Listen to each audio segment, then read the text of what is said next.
What is going on, guys? So as you can see from the title of this video, this is going to be kind of an odd one. I'm really hoping that Jason Wittrock would actually find it, or if anybody wants to go and copy and paste it to him or something, that'd be cool too. But I kind of want to talk about a couple things here. So recently, as you guys might have known, I have switched over to a ketogenic diet, which is, very low carb, high fat, moderate protein. The biggest reason that I did that is because for the longest time I was doing the traditional 30-30-40. So you got 30% carbs, 30% fat, 40% protein.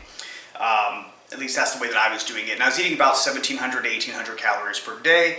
And, I had a decent bit of success. I lost 75 pounds. I leaned out. Some people even said that I got too thin. But I went from 245-ish or so, at least that's the time that I started weighing myself, and I got down to like 173 pounds, got featured in Men's Health magazine, so it was a really cool accomplishment. After a few life tragedies, I gained a lot of weight back.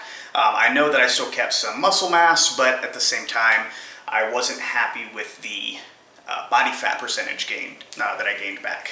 So, after a year-long plateau, I knew something needed to change.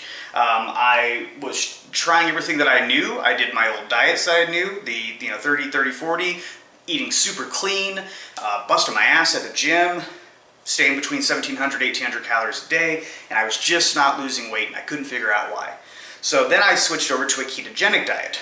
So with the ketogenic diet, biggest thing that kind of interested me about that is that it made sense. I like the fact that it's science-based. As far as if you don't know what a ketogenic diet is, go look it up. It'll be way too long of a video for me to explain that in here and still get the point across that I want to get across. I'm already rambling, sorry. So, with the ketogenic diet, once I started that, and I've only been doing that now, guys, for about 6 months hardcore, meaning that I didn't allow myself to cheat. Actually, probably only about 4 months now hardcore that I didn't allow myself to cheat, and I didn't give in to temptations when around family. So with that, one of my favorite things is that not only did I gain strength in the gym and did I start losing body fat percentage, but I used to suffer from chronic migraines, and those have pretty much completely vanished. So that was a big sign to me that this is something more than just a weight loss thing. This is a lifestyle change. If I'm feeling better as a person, I know that needs to be a lifestyle change, at least for me. Might not be for everybody, but I can't say enough good about it. So, getting to the point of the title here. So, I've been following Jason Wittrock, awesome dude. Check him out on his YouTube. It's Jason, Wittrock, and he's been doing the ketogenic diet for, I think, a little over a year now. But as just kind of an experiment, because you know how everyone has all these, like the 10,000 calorie challenges and this, that, and the other, he's doing 21-day challenge eating at 4,000 calories a day. So obviously trying to eat 10,000 a day would be a little bit difficult, but he's doing this with a ketogenic, so still the high fat, very low carb, moderate protein. Most people of course assume that, okay, you're doubling the amount of calories that you're typically taking, and he's not changing his training style, he's not changing his daily life. He still has to go and meet with clients and meet with people, plus do the vlogging, plus get all the calories in, plus make sure he's tracking his macros, and still dedicate time to his family. So it's a lot to take on. So most people assumed, okay, you're doubling up your calories, so clearly you're going to gain weight. It's kind of like if you're a bodybuilder and you're in that bulking phase, right? You increase the amount of macros that you have typically in your calories, and you're going to bulk up so that you have more mass to then turn into lean muscle. However, to his surprise and to many other people's surprises, he's actually losing weight. Now, not by a lot, a couple pounds here and there, and it's yo-yoed a couple times, but that's because he's also weighing himself daily, and we know that if you weigh yourself daily, there's so many different factors that fluctuate a pound or two. But he's consistently seeing that he's losing weight. Again, not a whole lot. So a lot of people, this is blowing their mind, that how can you double up your calories and lose weight? The funny thing is that since I'm such a freaking nerd, I've actually looked into this before. I believe somebody's coined it as reverse dieting. I don't like that term because I hate the word diet anyways, because diet literally just means what we eat. It's all a diet means. But with the reverse dieting, what that just means is that in our typical thought process is that calories in, calories out, so we have to be at a healthy caloric deficit, meaning if we're busting our ass in the gym and we're burning at the gym plus our normal daily life, 2,500 calories. You want to be in a healthy deficit, so you want to eat about 2,000 calories. So you're at like that 500 calorie deficit mark. That 9 times out of 10 is the best way to lose weight. We know that 1 pound is equal to roughly about 3,500 calories. So you do all the fun math stuff and you want to be at a caloric deficit. I personally screwed up a little bit because I was originally eating between 1,700 and 1,800 calories a day, and it wasn't until I realized how much I actually burn in the gym plus my daily life that I had to bump up my calories personally. So now I eat between 2,100 to 2,500 calories a day, depending on my training style. I think the most I've ever burnt in a day was 4,000 calories, and that's just because that was a crazy freaking day.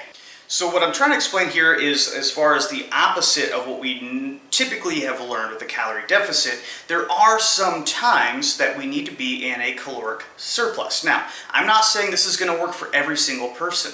We're all different. We all have different rates of metabolism. We all have different metabolic history. So someone like Jason Wittrock, who's been fit, I'm assuming pretty much his whole life, but lives a fit lifestyle day in and day out, his body's adjusted. So his body has to adjust, and that's why he has to push himself so hard to see physical changes specifically. But even feeling certain changes, you have to change things up. He just did this as an experiment. He never expected to be losing weight on this. I have a personal friend who, she was losing weight, but she wanted to be, she still wants to be, and she is now, a power lifter. So she, lost a decent bit of weight just through regular weight training, and then she just plateaued. Nothing was happening. So she did what we normally think to do, and she lowered her calorie intake again. And she was still busting her ass at the gym, at her powerlifting meets and all that. But she wasn't losing the body fat percentage. It wasn't until she started being in a calorie surplus, meaning she's eating more, not like a ton more, but like 1,000 calories or so more than what she's normally burning. Once she switched that up, continued the same training, she started losing weight again, losing body fat, I should say, and leaning out. And now, I'll see if I can find a picture and throw it up here for you, but she's the best that I've ever seen her. And she's the strongest that she's ever been. So, to answer some questions, especially, Jason, if you see this video, I would be thrilled if you comment on it, or maybe add a little blurb in one of your videos, or give me the finger. I don't care either way. But the only thing that I can assume, based on my knowledge and my history of knowing the difference between the surplus and the deficits, is I think that's exactly what's happening in your case. Your body was so used to eating a specific way and training a specific way that the calorie in and out difference didn't make a whole big difference. And even though you've doubled up your calories, it's not making a huge difference. It can still explain the weight loss because now you've shocked the system. Now your metabolism is confused, and a lot of times our metabolisms get confused when we're eating good food, and especially like on a ketogenic diet, you're typically going to see some weight loss, some body fat loss. So I think it's cool. Again, it's one of those things that you can't just go off the bat and tell people, go eat a ton more calories and you'll lose weight, because that's not always the case. It depends on so many different factors. I do implore anybody who's been at a very long plateau, if you're typically at a good surplus or a deficit and you haven't been noticing any changes, try it for a week or two. Worst case scenario, if you try it for a week or two and then you end up gaining a little bit of weight, then you know that that wasn't going to work for you, and you need to find a different way to go back to what you were doing to lose weight. So again, that's just kind of my input on it. I'd love to hear your guys' ideas. Jason, I would love if you would see this video and maybe get some answers from some random dude who's got like 0 subscribers on YouTube. But anyway, back out.